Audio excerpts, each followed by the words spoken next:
সংসারে আর্থিক অনটনের জন্য মা-বাবা একমাত্র নাবালক ছেলেকে রাজস্থানের জয়পুরে পাঠিয়েছিলেন সিটি গোল্ডের দোকানে কাজের জন্য, যাতে ছেলের রোজগারে তাদের আর্থিক সচ্ছলতা ফেরে। সপ্তাহে একবার ছেলের সঙ্গে ফোনে 1-8 মিনিটের কথাও হতো মা-বাবার, কিন্তু সেখানে যে তাদের ছেলের উপর প্রতিদিন নির্মম অকথ্য অত্যাচার চলছে তা কখনো ঘুণাক্ষরেও জানতে পারেনি কাল্লার সুলতানপুর পঞ্চায়েতের উপলতি গ্রামের বাসিন্দা মা পূর্ণিমা দুর্লভ ও বাবা বিশ্বনাথ দুর্লভ। সোমবার ওই সিটি গোল্ডের দোকানের এক কর্মীর হাত দিয়ে ওই নাবালককে হাওড়া স্টেশনে পাঠিয়ে দেওয়া হয়। সেখান থেকে কোনো ক্রমে বাড়িতে ফিরে আসে বছর 12-র নাবালক ওই গণেশ দুর্লভ। অর্ধভুক্ত রাখায় ভালো করে হাঁটতেও পারছে না সে, সারা গায়ে মারধরের কালশিটে দাগ। প্রত্যেক দিন মালিক ওই নাবালককে 3 বেলায় লাঠি ও রড দিয়ে পেটাতো, ফলে গণেশ দুর্লভ তার কর্মক্ষমতা হারিয়ে ফেলেছে। জানা গেছে রাজস্থানের যে মালিকের কাছে ছেলেটি কাজ করত তার বাড়ি কালনার বাগনাপাড়ার শিকারপুরে।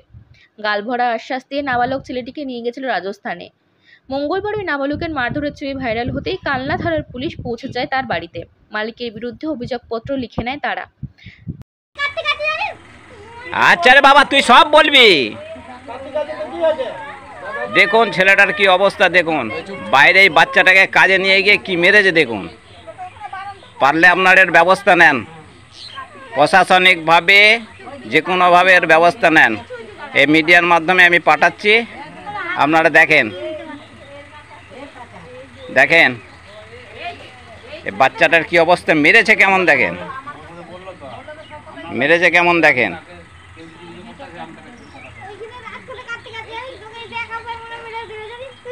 দেখেন আচ্ছা বাবা, খিস্তি মারিস না, তুমি বলো কিরকম কি করেছে। মেরেছে, প্রচুর মেরেছে। তা আর কোথায় মেরেছে? পায়ের হাতে? আর গলাটা একটু তোলো। গলায় কি করেছে? ওখানটা, এখানটায় টিপে ধরেছিল। ঘাটা কি করে হলো? চুলকে চুলকে হয়েছে। আর মেরেছে এই যে, হ্যাঁ সব মেরে, এইগুলো সব মেরেছে হাঁটুগুলোই, হাঁটুগুলোই সব মেরেছে। হ্যাঁ এই গায়ে সব মেরেছে। হ্যাঁ এগুলো সব মারের দাগ তো? আচ্ছা এগুলো মারের দাগ, এগুলো মারের দাগ। কোমরে কোমরে কিছু বল পাচ্ছ? হ্যাঁ জানাতে পারছো না? আচ্ছা আচ্ছা আচ্ছা, কোন জায়গায় কোন জায়গায় ছিল তুমি? রাজকোটে কোন জায়গায়? বাজারের দিকে। আচ্ছা ঠিক আছে, দেখুন শুধু মারের দাগগুলো দেখুন, মারের দাগগুলো দেখুন, মারের দাগগুলো দেখুন।